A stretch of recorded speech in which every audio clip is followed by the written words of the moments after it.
temos trabalhado o tema Deus, o mundo, amou. E domingo passado o pastor Ricardo falou sobre o plano da demonstração desse amor. E hoje nós vamos falar sobre a execução, e o tema é a cruz, parte de um plano eterno. Eu quero convidar os irmãos para lerem comigo no Evangelho de Mateus, no capítulo 27, versículo 46. Mateus 27, 46, diz assim: por volta da hora nona, clamou Jesus em alta voz, dizendo: Eli, Eli, lama sabachthani. O que quer dizer? Deus meu, por que me desamparaste? E alguns dos que ali estavam ouvindo isto, diziam: ele chama por Elias. E logo um deles correu a buscar uma esponja e, tendo-a embebido de vinagre e colocado na ponta de um caniço, deu-lhe a beber. Outros, porém, diziam: vejamos se Elias vem salvá-lo. Versículo 50. E Jesus, clamando outra vez com grande voz, entregou o Espírito. Como que você reagiria se você soubesse que durante esta semana você vai morrer? Como que você encararia a semana? Como que você a enfrentaria? Num desespero, num choro, numa reclamação? Qual seria a sua atitude se você soubesse que esta semana você morreria? Jesus sabia. E ele envolveu-se numa semana de muitas atividades,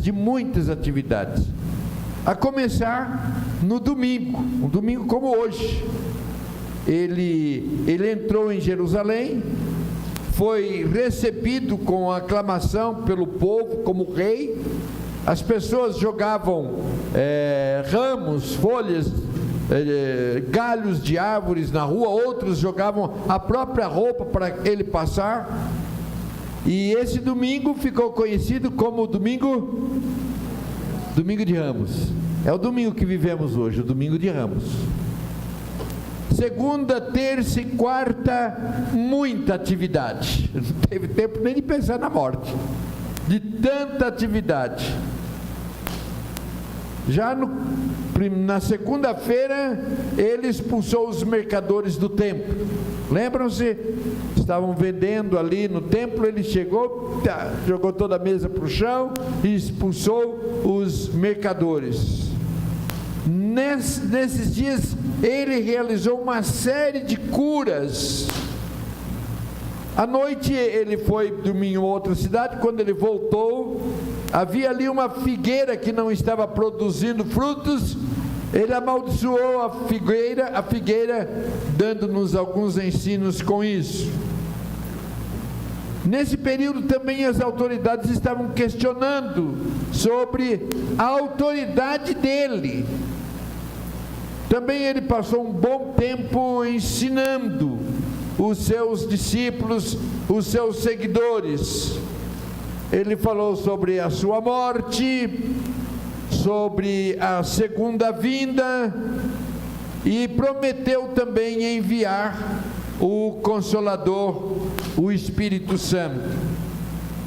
Foi nesse período também que a mulher entrou onde ele estava e ungiu-lhe os pés. A mulher de Betânia entrou e ungiu-lhe os pés. E foi nesses dias também que Judas ratificou, que Judas fez o pacto com os religiosos de traí-lo. Enfim, segunda, terça e quarta, semana extremamente ocupada.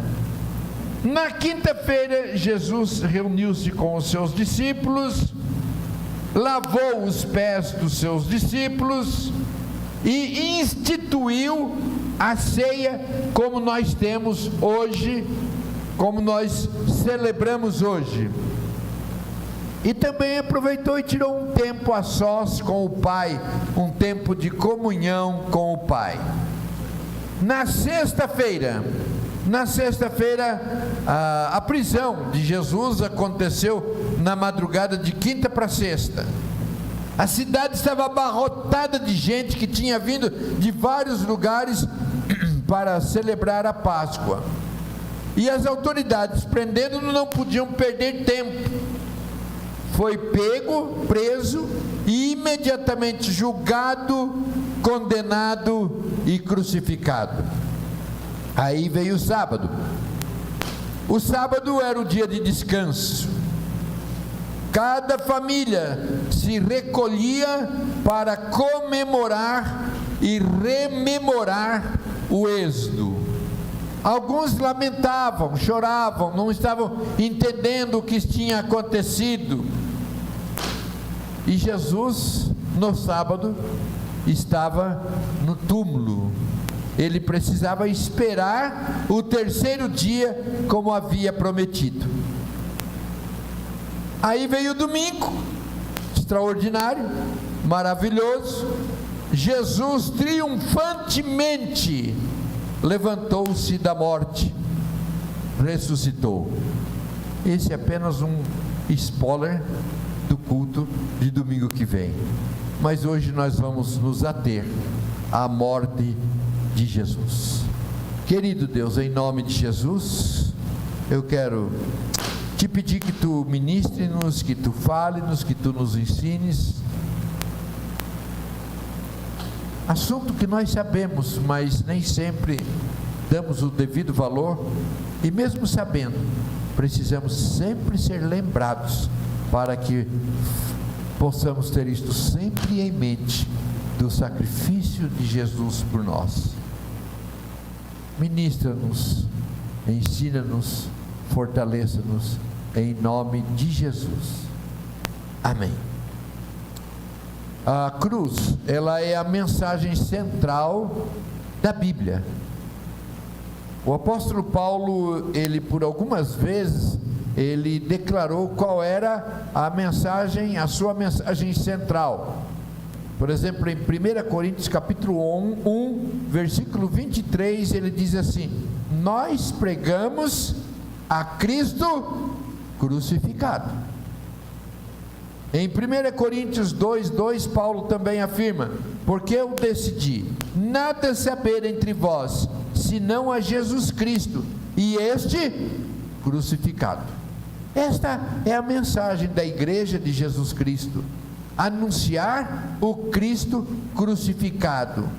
A cruz nos fala do que Jesus fez por nós, mas nós precisamos tomar muito cuidado, porque às vezes nós exaltamos a cruz como se ela tivesse um poder em si mesmo.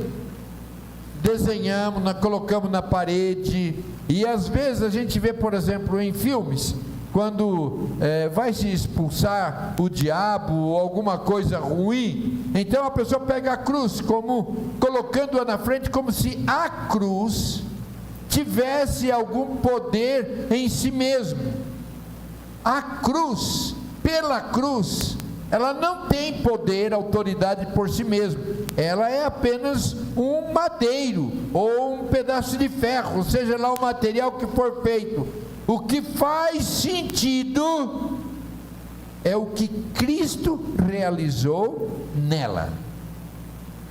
Você não fica apenas um símbolo, um madeiro, sem nenhum significado, sem nenhum valor. Aquele madeiro passa a ter valor quando nós nos lembramos do que aconteceu numa cruz em nosso favor. Então a cruz pela cruz não salva ninguém. É o Cristo crucificado nela que dá sentido à cruz, que dá sentido à nossa vida, que dá autoridade para expulsar demônios, autoridade para orar. É a cruz, o que Cristo fez na cruz, que nos dá a salvação. Na cruz, Jesus supera toda a maldição da existência humana, contraída e estragada por causa do pecado. Então a cruz é a chave que nos abre a porta para a eternidade, para o céu. Não há outro caminho senão a cruz de Cristo Jesus. Por isso a importância, quando nós falamos da cruz, mas do que Cristo fez por nós na cruz do Calvário. No tempo de Jesus, ser condenado à cruz era o pior tipo de morte possível, o mais humilhante, degradante de todos. Ser pendurado na cruz era um sinal de maldição, e o Cristo crucificado tornou-se maldição, que nos trouxe a salvação. Cristo se fez maldito para que fôssemos benditos, restaurados, curados, libertos. Jesus foi voluntariamente à cruz. Não foram os judeus, não foram as autoridades romanas, eles serviram como instrumento, mas na realidade Jesus foi voluntariamente para a cruz. Ele veio a este mundo destinado a esta morte.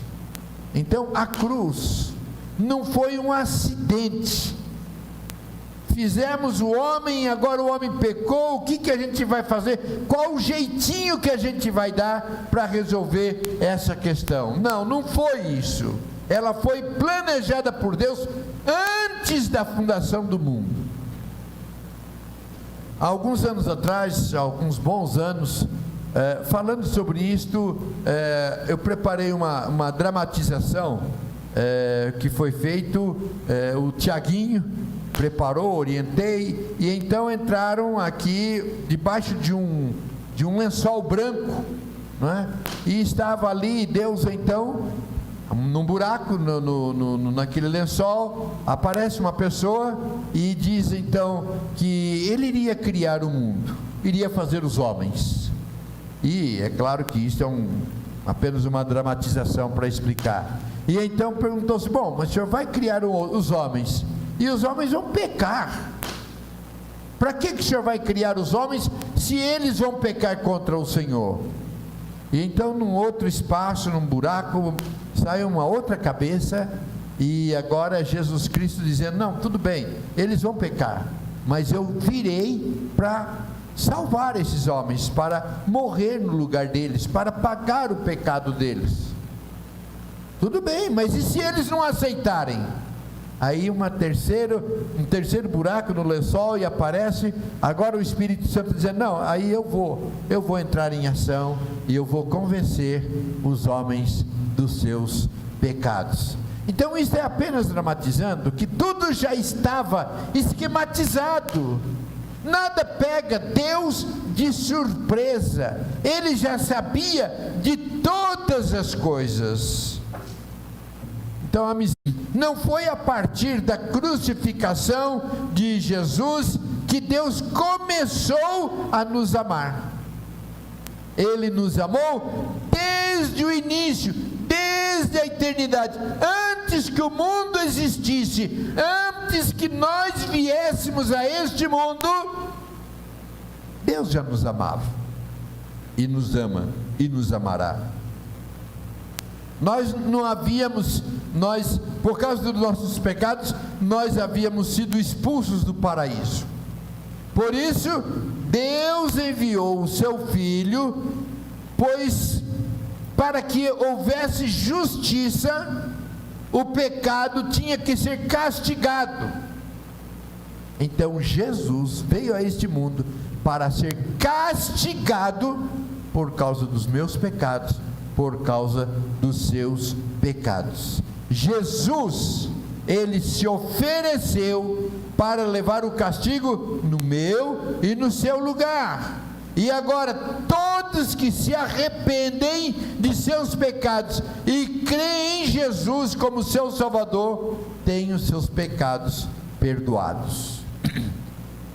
Esta morte de Jesus é uma obra substitutiva, que na teologia a gente chama de sacrifício vicário, ou seja, uma morte no lugar de outro, uma substituição. O castigo era meu, a morte era minha, mas Jesus substituiu-me naquela cruz, naquela morte, naquele sacrifício.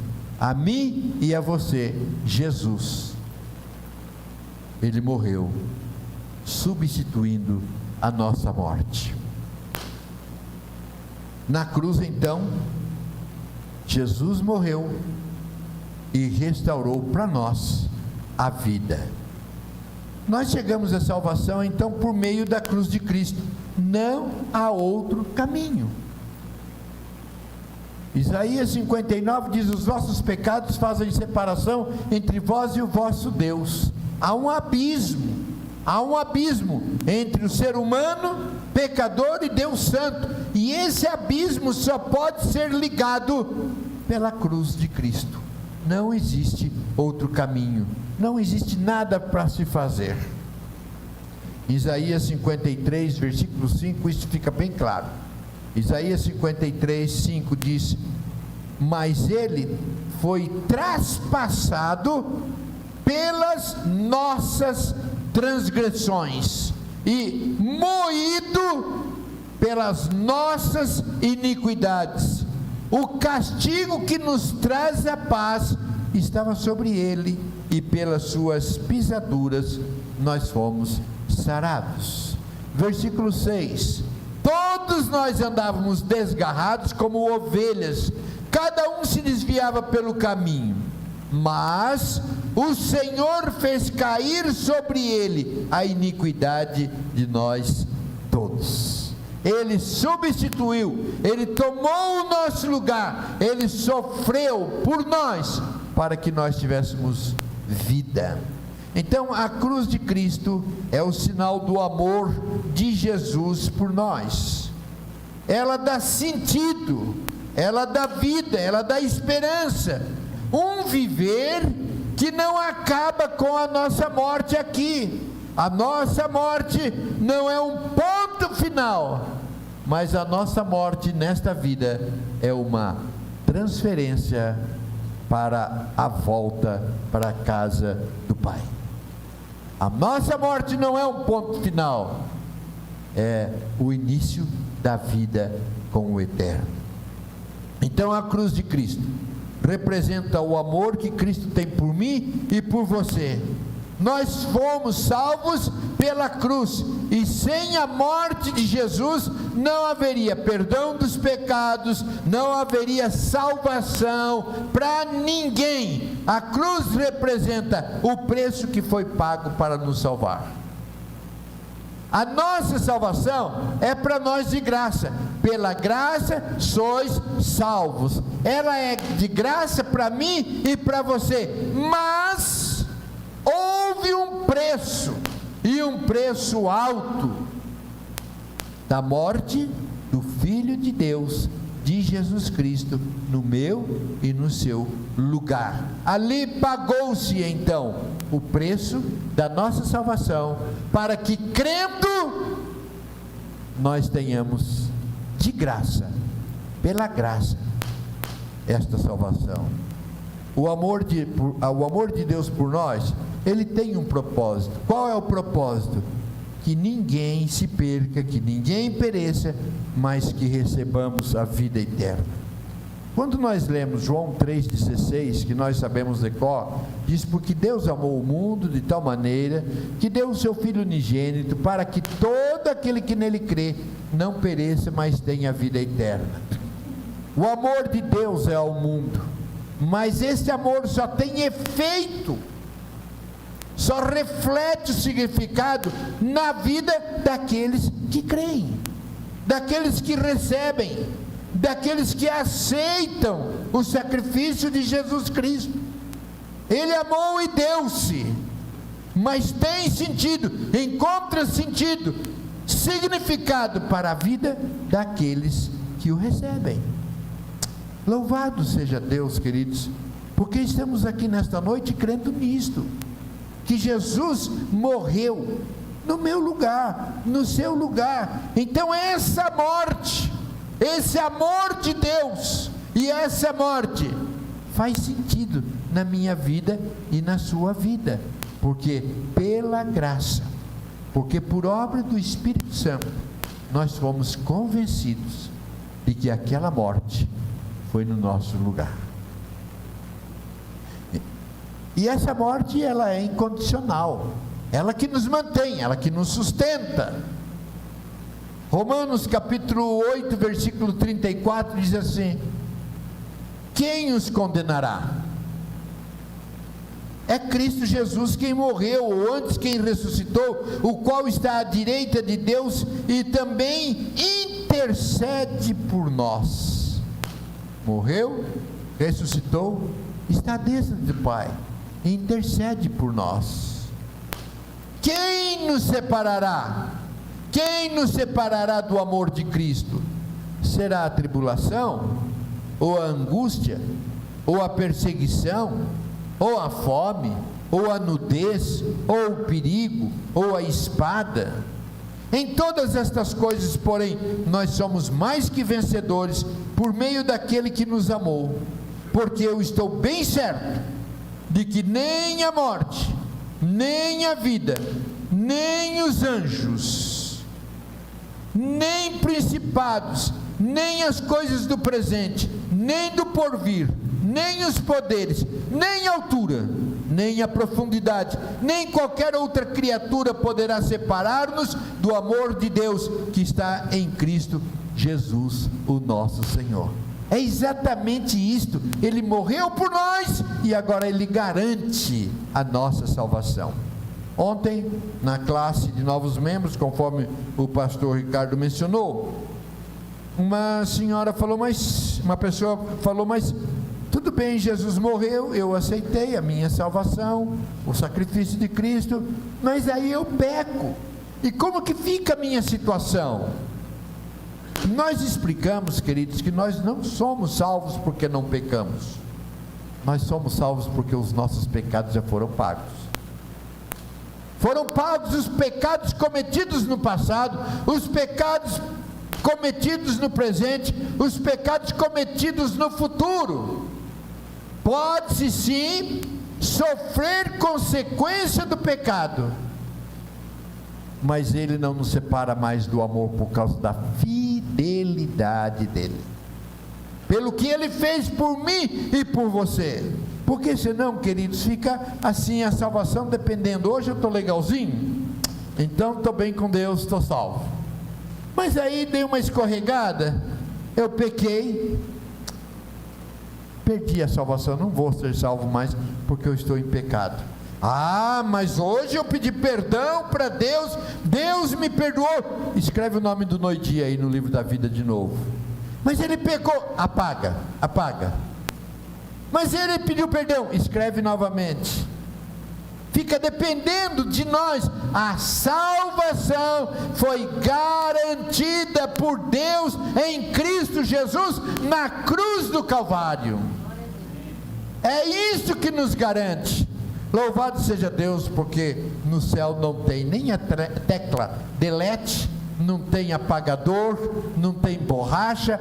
O nosso nome foi escrito pela graça de Jesus, com o sangue derramado no Calvário, e isto não se apaga. Quem nos separará do amor de Deus? Nada, ninguém, porque é Ele que nos garante. Agora, com isso, Deus arrumou um problema para Ele. Deus arrumou um problema para Ele porque Ele nos ama a tal ponto e nos garante que não, pela sua palavra, Ele não nos deixa. Alguém teria dito para um irmão o seguinte: escuta, eu não entendo, por que Deus não acaba logo com essa raça de gente? Por que Deus não acaba logo com esses homens? Cada barbaridade, quantos homens, até homens tementes a Deus, por que não acaba logo? E o amigo perguntou: você tem filhos adolescentes? Se tem, tenho 3. São legaizinhos? obedecem? Termina de tomar banho, estende a toalha direitinho no varal, não joga na cama. Chega em casa, tira o sapato, não joga no meio da sala. Quando a sua esposa dá uma ordem para ele sai correndo, cumpre na hora. Ih, pastor, nada disso. O senhor não sabe como que eles são lá em casa.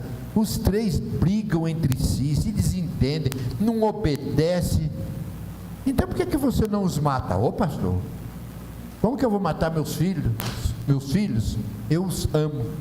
Sabe por que Jesus e Deus não termina comigo e com você? Porque Ele nos ama. Apesar de nós, Ele não acaba com a raça humana. Ele não termina comigo e com você, porque Ele nos ama. É o amor de Deus derramado na cruz e estendido até hoje que nos garante. Eu quero caminhar para o encerramento vendo alguns benefícios que Deus nos concede em Cristo Jesus na cruz do Calvário. O primeiro benefício é que na cruz Ele quita a nossa dívida. Em Colossenses capítulo 2, versículo 14, nós lemos assim: tendo cancelado o escrito de dívida que era contra nós e que constava de ordenanças, o qual nos era prejudicial, removeu-o inteiramente, encravando-o na cruz. Algum tempo atrás eu pregava sobre isso aqui, e eu dei um exemplo da nota promissória. Hoje a gente não ouve mais falar em nota promissória, mas ficam alguns símbolos, assim como a gente fala hoje, né? E caiu a ficha. Ninguém mais usa ficha telefônica, né? Mas quando fala caiu a ficha, já sabe do que a gente está falando. E também a nota promissória é nesse sentido. Quando nós contraíamos uma dívida, então era dado uma série de notas promissórias, não se punha no banco, mas era comum pregar na parede um prego e colocava as notas promissórias ali no prego. E cada vez que pagava uma nota promissória, ia tirando do prego, até que chegava a última, tirou a última nota promissória, não tem mais dívida, foi quitado toda a dívida. Eu falava sobre isso hoje pela manhã, e um irmão depois do culto falou: pastor, eu comprei a minha casa há muitos anos atrás com 62 notas promissórias e eu pus no prego. E que alegria o dia que eu tirei a última nota promissória do prego. Com a morte de Jesus, a nossa dívida foi quitada, foi tirada do prego, não devemos mais, não porque não pecamos, mas porque toda a nossa dívida já foi paga, as passadas, as do presente e as do futuro. Uma outra coisa que muitas vezes é um equívoco que as pessoas falam é: eu estou pagando os meus pecados. Quando está passando por um momento difícil, estou pagando os meus pecados. Queridos, está pagando uma dívida que já foi paga. E primeiro porque nós não podemos pagar os nossos pecados, porque para isso teria que morrer, teria que ir para a cruz. Os nossos pecados já foram pagos. Nós precisamos aceitar essa quitação. O problema é que muitas vezes nós queremos resolver os nossos problemas e nós não conseguiremos resolver os nossos problemas. O que nós precisamos entender é que Cristo já resolveu o nosso problema, Cristo já pagou pelos nossos pecados, Cristo já morreu por nós, e o que precisamos é simplesmente chegar diante do Senhor e falar: obrigado, porque eu não tenho mais dívida, o Senhor nos pagou. Quer ver outros ditados que muitas vezes falam e que não tem sentido? Estou sofrendo tanto, eu acho que eu joguei pedra na cruz. Nós jogamos pedra na cruz quando nós deixamos de viver pela cruz de Cristo, quando nós não vivemos a serviço do Cristo crucificado, quando nós o desobedecemos, quando nós falhamos. Mas mesmo que isso aconteça, a graça de Jesus é tão extraordinária que Ele fala: não interessa o que você fez, vem que tem. Outro benefício, Ele nos deu vida. Vida abundante e vida eterna.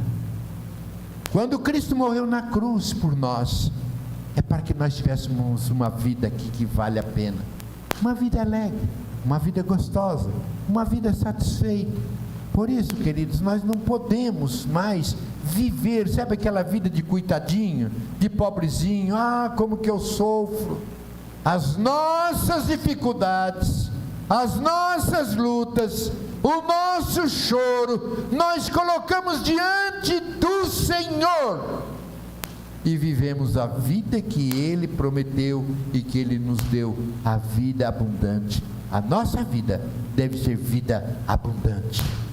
Hoje, depois que nós saímos daqui, estávamos comentando, o comentário que a Deise fez sobre nosso Deus é soberano, e a gente falou, olha, tem um tempinho que a gente não canta nosso Deus é soberano. Imediatamente, não, a nossa vida nós temos cantado todos os dias, porque todos os dias Deus tem agraciado-nos com a salvação, com a paz, mesmo muitas vezes chorando, sofrendo, passando por dificuldades, mas nós somos garantidos, e a vida abundante vem de Cristo Jesus. Mas Ele nos deu também a vida eterna, de tal forma que a vida nossa não termina aqui. Ele foi preparar, vou preparar-vos lugar e voltarei e vos levarei para mim mesmo, para que onde eu estiver estejais vós também. Normalmente é uma pessoa simples que procura estar ao lado de alguém importante, mas nesse caso é diferente, é o importante, o mais importante, o maior, que faz questão de que nós estejamos perto dele, que nós estejamos junto dele. Vou preparar-vos lugar e voltarei, para que onde eu estiver, estejais vós também. Um outro benefício é a segurança que nós temos em Cristo Jesus. Nós já falamos sobre isso. Queridos, nós temos que sentir isto na nossa vida. Você é de Jesus, eu sou de Jesus, não porque eu decidi, mas porque Ele me escolheu, e eu estou com Jesus não por causa da minha fidelidade, mas por causa da fidelidade dEle. É Ele quem me sustenta, é Ele quem me controla, é Ele quem cuida de mim. A cruz de Cristo, o outro benefício é que nos garante a vitória sobre o pecado. Vamos continuar sentindo essa vontade, esse desejo pecaminoso, mas a cruz de Cristo nos capacita, nos fortalece. Então, se você está sendo tentado para algo que não vem de Deus, algo que é pecado, recorra-se à cruz de Cristo, recorra à cruz de Cristo, é ela que nos fortalece. Não pense você que você é tão forte, que você diga, não, deixa comigo, na minha vida o pecado não tem vez, eu não peco, eu sou mais, confia em mim, eu sou mais eu. Nada disso, queridos. Uma coisa que nós precisamos sempre lembrar, Deus é o maior, mas o diabo também tem o seu poder. Ele tem o seu poder, não se equivale ao poder de Deus, mas é maior do que nós. Então nós só somos libertos e fugimos do pecado quando nós nos apoiamos na cruz de Cristo, que nos capacita à vitória sobre o pecado. A cruz de Cristo nos capacita a carregar as nossas lutas, as nossas dificuldades, os nossos problemas. Queridos, quantas lutas e quantas dificuldades que, se depender de nós mesmos, nós nos lembramos do salmista que diz, se não fora o Senhor que estivera comigo quando as águas se levantaram, se não é Jesus que está conosco. Mas nós temos um Jesus que o seu maior amor demonstrou na cruz do Calvário, e depois disse, e eis que eu estou convosco todos os dias, até o final. Ele está conosco, e esse sacrifício, essa morte, essa demonstração de amor, que nos sustenta pela cruz do Calvário. Ah, como eu amo a mensagem da cruz. Ah, como eu amo a mensagem da cruz. Nós precisamos sempre nos lembrar da cruz de Cristo, do que Ele fez por nós. Quero convidar você a curvar a sua cabeça e fechar os seus olhos. Eu não sei como você entrou hoje aqui, quão abatido, quão alegre, mas Deus nos trouxe nesta noite para que nós nos lembremos. Jesus morreu na cruz para perdoar os nossos pecados, para nos dar vida e vida abundante, vida eterna. Eu sei que você já sabia disso, mas Ele nos trouxe aqui para nos lembrar. Quem sabe você veio para cá com o seu coração choroso, apertado e pensando: poxa, que vida, estou pagando pelos meus pecados. Mas Jesus nos trouxe para que lembremos: os nossos pecados foram pagos. E Ele quer que você saia daqui hoje na certeza de que você não vive sozinho, de que você não está sozinho, não está abandonado, que Ele tem para você uma vida abundante. Ele quer que você desfrute disso. Se alguém tem passado por esse momento de dor, de tristeza e sentimento equivocado de que Jesus esqueceu-se de você, lembre-se, nunca esqueceu. Mesmo antes de termos confessado como Senhor e Salvador, Ele já se lembrava de nós. Então eu gostaria de orar por você. Se alguém esteja com o seu coração apertado e precisando, como eu preciso dessa cruz, como eu preciso dessa vida, como eu preciso desse Jesus, eu tenho no meu coração, e eu quero sair daqui nesta noite mais confiante, mais seguro, mais firmado, porque Cristo executou na cruz tudo o que precisava para que eu tivesse, para que eu fosse restaurado na minha vida. Você quer que eu ore por você? Você fica em pé no seu lugar, coloque-se diante do Senhor. Eu vou orar para que o efeito da cruz penetre na sua vida, no seu coração, que você tenha vida abundante, a vida que Deus tem prometido e preparado para você. Oh, aleluia, Jesus. Louvado seja o teu nome, Senhor, porque quando estávamos mortos nos nossos delitos e pecados, o Senhor veio, pagou a nossa dívida, morreu no nosso lugar, e agora podemos ter vida abundante, vida eterna. Eu quero te pedir que tu abençoe cada irmão, cada irmã. Tu sabes da luta de cada um, da dificuldade de cada um, e eu quero te pedir que eles sintam agora mesmo o efeito do sacrifício da cruz, o amor de Cristo morrendo na cruz, e que eles possam ter a alegria que só a cruz de Cristo pode dar. Eu oro em nome de Jesus. Amém. Vamos nos colocar em pé.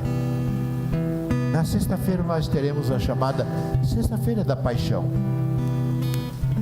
É quando nós nos lembramos, e precisa ser dito o que essa sexta-feira significa.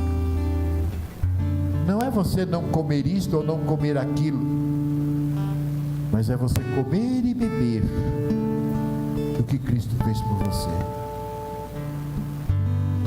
Que você anuncie, pregue: a cruz de Cristo precisa ser anunciada, porque ela tem sido esquecida.